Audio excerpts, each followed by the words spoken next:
And we are focusing is the one that we already published on the website, and more specifically to say, after the completion of the course, you should be able to understand the kind of architectures that has possibilities to be set up in every organization, and it could be an optional that purely depends on their organizations. More specifically, within the architecture, we are concentrating on middle tier.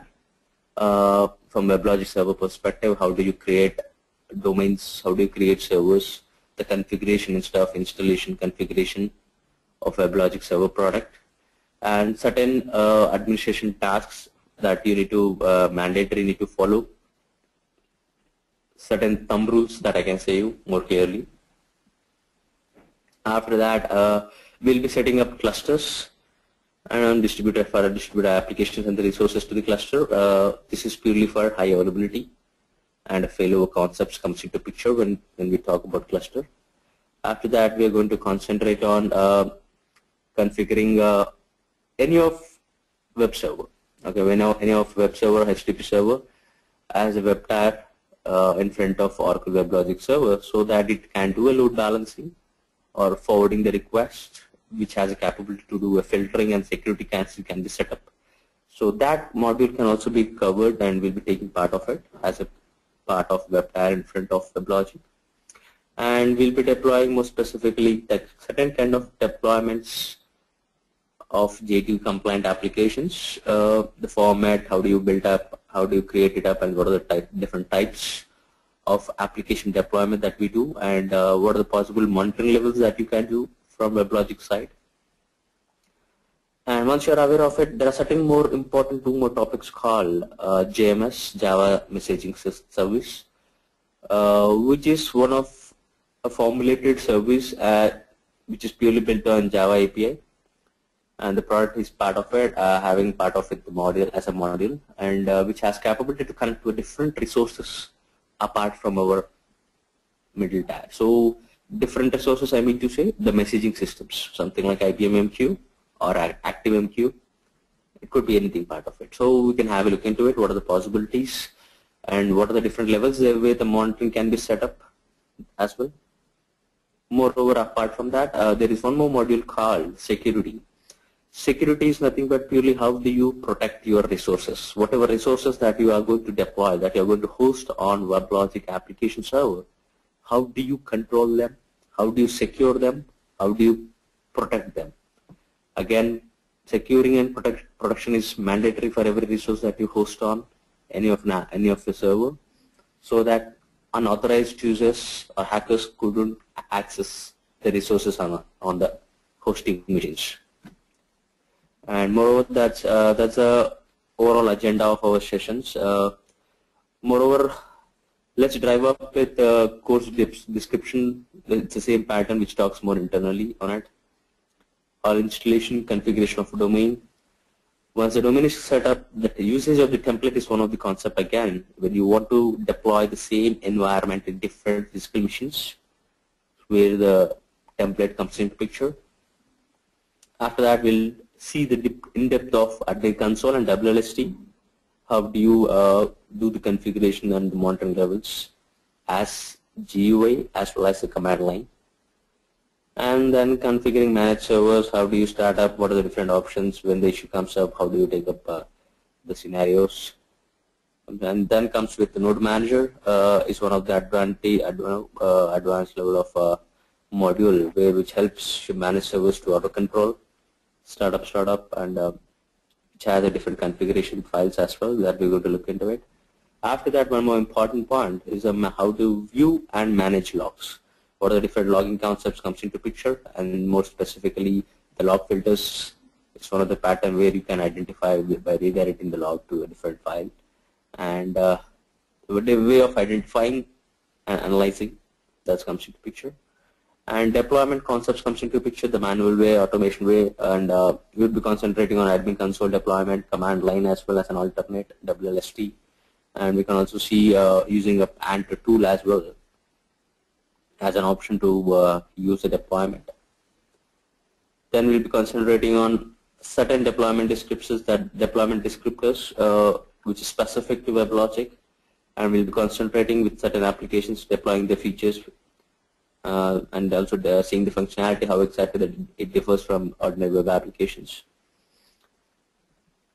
And we'll be looking into clusters, the benefits of it, what are the different features, how do you identify, how do they communicate, how to configure, how to manage, and stuff. And the one that I was talking about, JMS resources, connection factories is one of the concepts where you get a connection to third-party destinations. And queues, topics, persistent messages is one of the topics that comes up under JMS resources. And security, we'll be talking on architecture, users, groups, policies, roles, and protecting web applications. Then comes up protecting against attacks, where we talks about SSL, digital certificates, how do you generate them, how do you manipulate, how do you get rid of while renewing, and how do you deploy them, how do you configure them on Weblogic server. And at last, we'll be concentrating on backup and recovery operations. How do you and what are the strategies that we need to follow, and which is the best patterns that we would concentrate on. So this is the content, high-level content, and probably you already have looked into it on the website as well.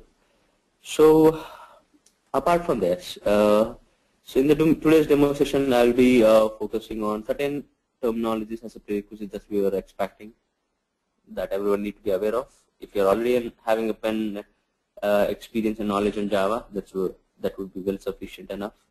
More specifically, to understand the deployment descriptors, web.xml, and the certain patterns. Every application server has dependency on the deployment descriptors with the patterns that you define, with the attributes within the deployment descriptor. So even any of the application server, it could be WebSphere, Weblogic, JBoss, or Glassfish. Any of the application server has its own significance by deriving with their deployment descriptors as a dependency. When you deploy an application which is compliant to one application server, and when you're trying to upgrade or when you're trying to migrate from one application server to other application server, the deployment descriptors mappings is the main parameter that you need to concentrate. So if you're having knowledge on Java, it's well advanced, as a good prerequisite concern that we have. So as of demo session, we'll just drive up with certain slides that would expecting to have just a high-level overview if you're non-Java programmer. Yeah, first we'll be talking about distributed systems, where it's one of the key factors within the industry, which where the distributed systems divides the work among several independent modules, and the failure of single module has less impact on the overall system, which makes the system more available, scalable, and maintainable. So, which is an advantage a concept comes into picture overall. And let's talk about Java Enterprise Edition standard. Within the platform of certain versions, with currently in the market 6 is a version which has been come up, and the respective application servers being upgraded to be compatible enough with that Enterprise Edition 6. So Weblogic with latest releases are compliant with only Enterprise Edition 6. Beyond that, Enterprise Edition 5 till last something around 8 months around, it's been supported, and now it's been coming with Enterprise Edition 6. And applications deployed with Java Enterprise Edition technologies are standardized, adhere to specific guidelines, and written in Java, deployable any compliant application server. And they, more specifically, they need to follow the standardization and the framework that they need to with certain parameters. And JCP is the overall site process. JCP is nothing but a Java community process which has a perception on the implementation of the Java for the future decisions and the directions would be done.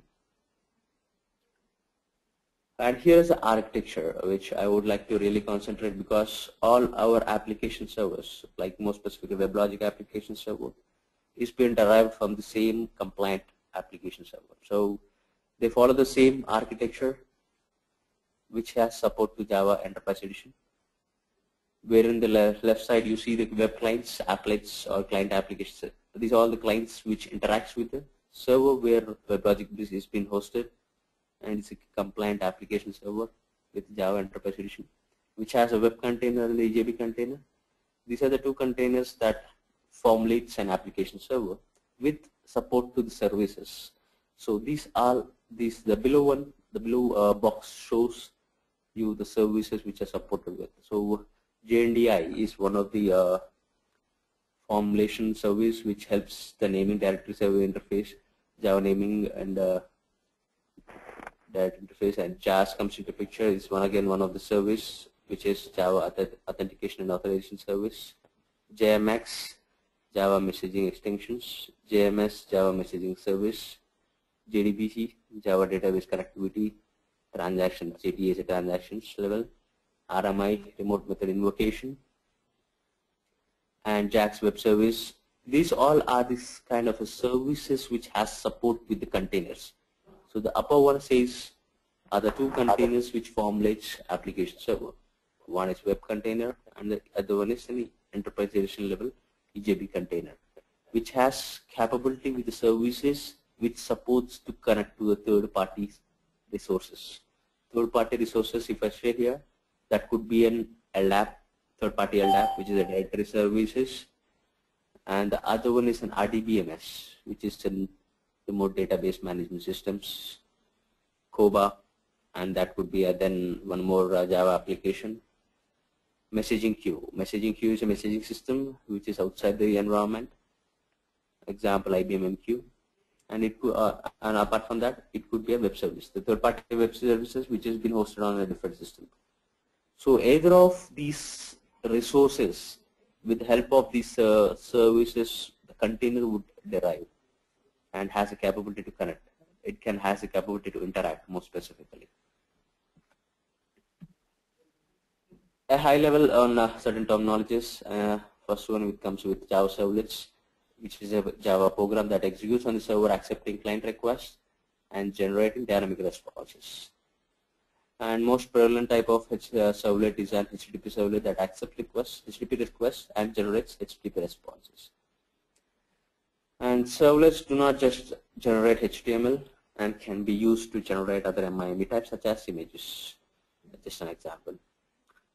And one more topic, one more pattern, JSP, Java Server Pages, are purely HTML documents that are interwoven with Java, provides dynamic responses that is based on the client request, provide for the separation of responsibilities between the web presentation and the dynamic content. So when you talk about servlets, JSPs, we need to think more specifically from MVC architecture kind of applications where model view controller comes into picture. So JSP handles the view module, whereas controller comes up with servlets and the model comes up with business logic being built up. It could be from EJB and stuff. And EJB's enterprise Java bin, the one that I was talking about, model view controller, modules comes up with business logic with being built up with EJB, which are distributed components written in Java programming language and provides distributable, deployable business service logic to clients, have well-defined interfaces and are reusable across application servers. So that's one of the advantages here. And we need, from Weblogic side, we need to you need to concentrate more specifically from the standard versions that's been supported across. So EJB 3.0 supports Weblogic certain versions that you need to concentrate based on the specification and the standardization. So every Weblogic server with certain versions has support with certain EJB versions. Okay guys, give me a second on this.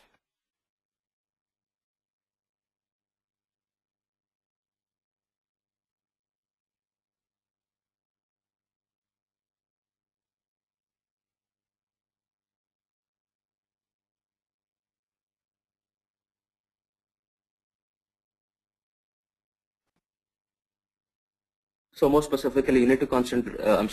More specifically, you guys need to concentrate on the compliant versions that's been supported across. So since this has been derived from Oracle has already been published, the support to the corresponding products based on the versions and the specifications that we'll be looking into it.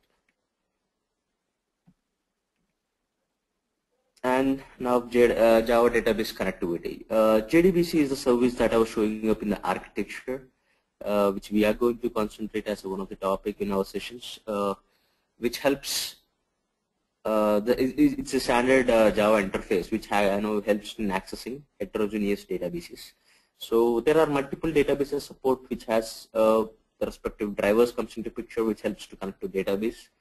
And Oracle Weblogic server has certain support to certain databases, which I can give certain names like Oracle database is one of the global database being used across, and you also have SQL Server, IBM's MySQL. So these are, one could be Pointbase, which is a local database by Weblogic itself for testing and but more specifically from database developers perspective. And the specification that derives 4 drivers, which I hope everyone knows that type 4 is the one generally being used across for connecting to the databases from Oracle side. And now comes up with the JNDI, the one that I was talking about in the architecture level diagram, which is one kind of a service which helps to connect to a different third-party directory services.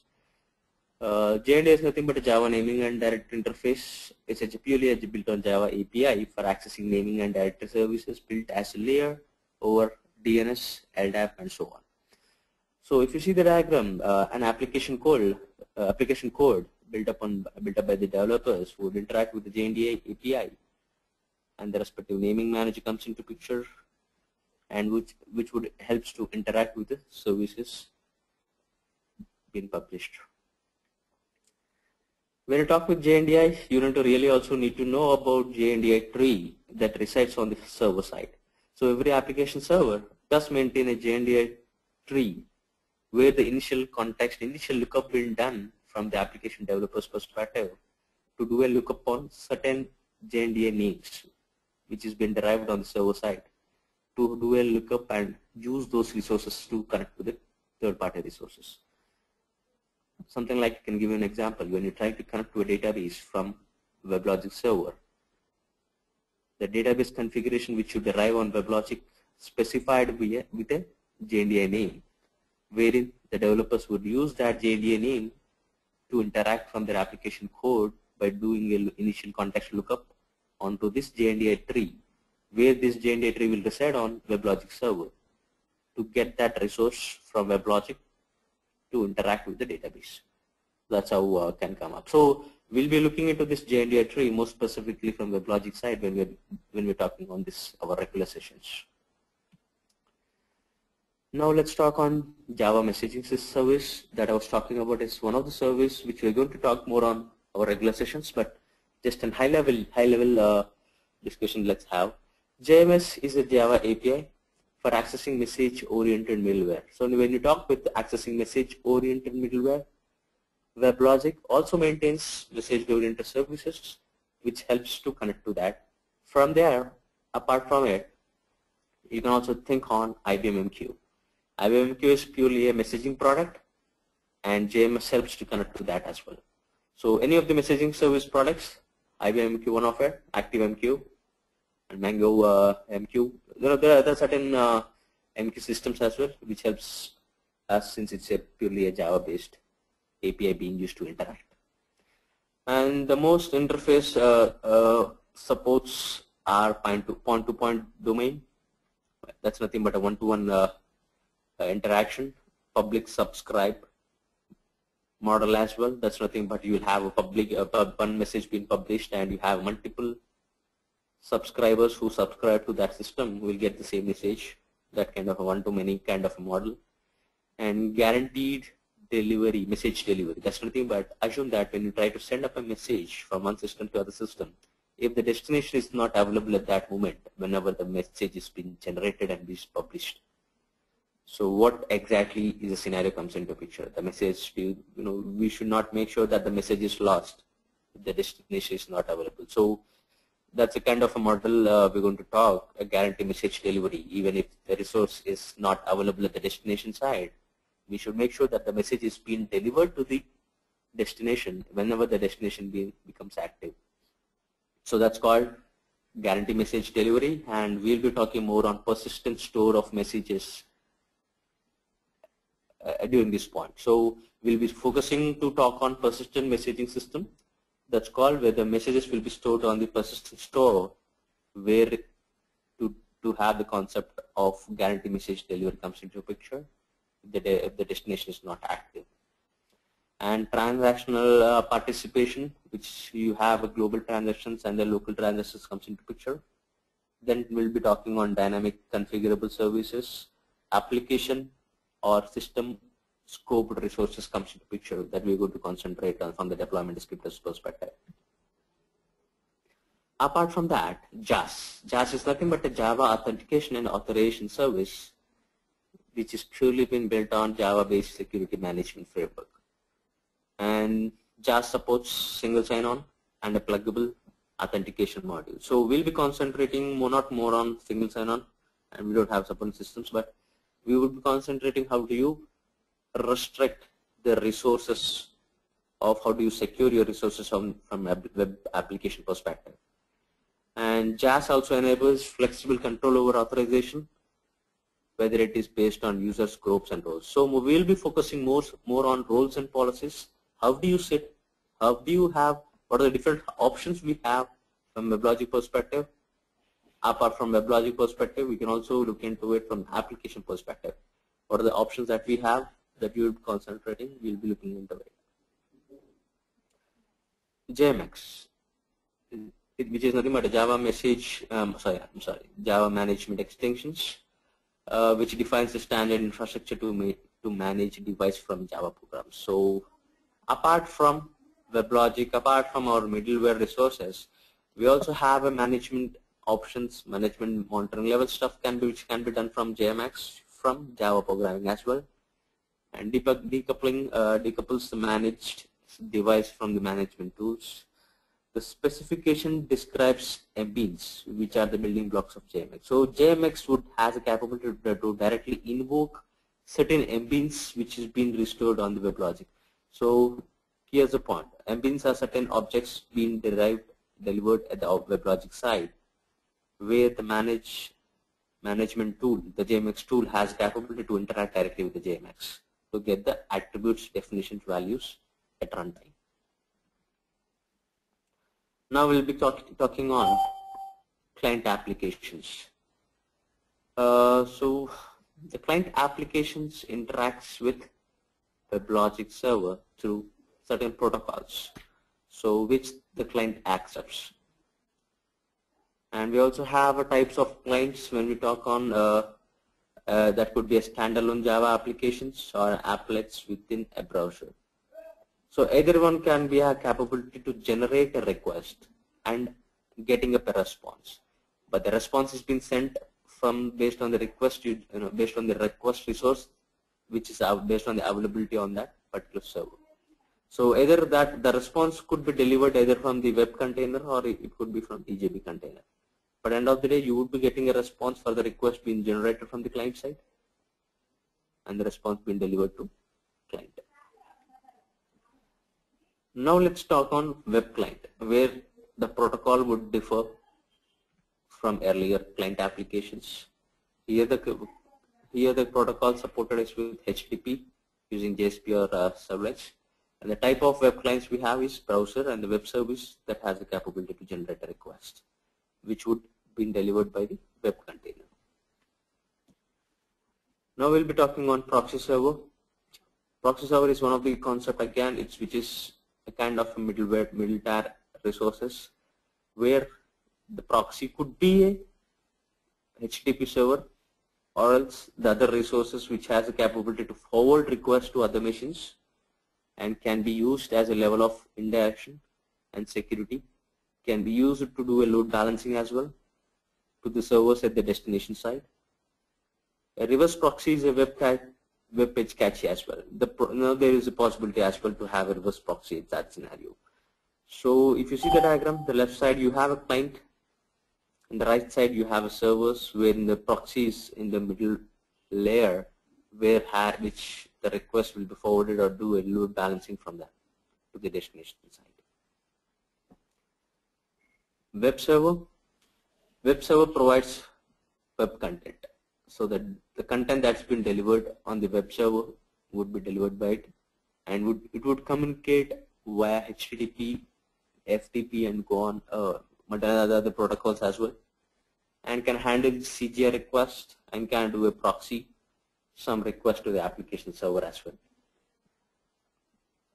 So when we talk about web server, yeah, Weblogic provides certain plugins which makes more robust on that web servers that we deploy. So the web server plugins, when we talk about it on it, we will be talking on certain products which are compliant with it. So we'll be talking on application server, Oracle HTTP server, as well as Sun1 web server. So these are predominant being used web servers that we're going to talk on the plugin side. Firewalls. Probably everyone know about it, which has the capability to provide filtering, authorization, and authentication services, and which helps keep out hackers, map port requests, can also act as a proxy servers, can decrease backend network activity. So the one that I would talk on firewall is to make sure that this is open for our products when we deliver, when we set up the environment. We'll be focusing on that. And at last we'll be talking on application servers, which provides